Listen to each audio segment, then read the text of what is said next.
A school shooting is actually the reason I moved from Michigan to Colorado and started my school counseling career. And I wanted to talk about, the situation in Michigan, and my heart goes out to the families of the kids who are never going to be here again. The worst thing in the world is to go to funerals of teenagers.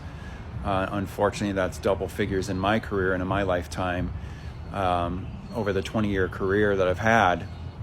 And, the problem is we've got to get better at spotting these red flags. And so I made a post the other day using my traffic light system. And we've got to get better about pouring into each other and figuring out how to not just spot these signs. But times have been super, super tough lately.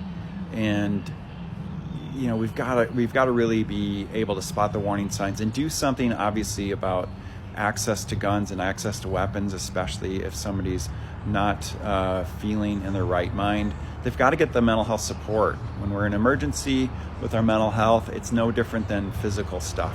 We've got to get a professional on the job. And so that's what we do in the red zone, and that's what we do when we spot those red flags. So as an educator these days, man, it's as tough as it's ever been. And the pay's not great.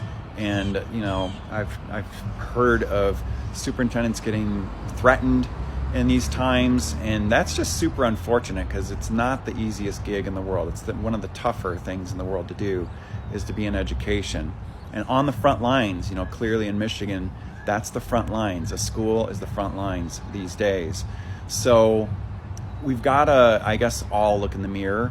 Outside of the world of education, the educators are already doing their thing, and they're doing their best in the schools to support kids, support students, be on the job to spot one of the 75 different things that could turn into something that's disastrous in the day. So the job is super, super tough in the world of education.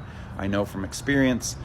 And the rest of the world, are we to blame? No, we're not to blame, but we can take more responsibility.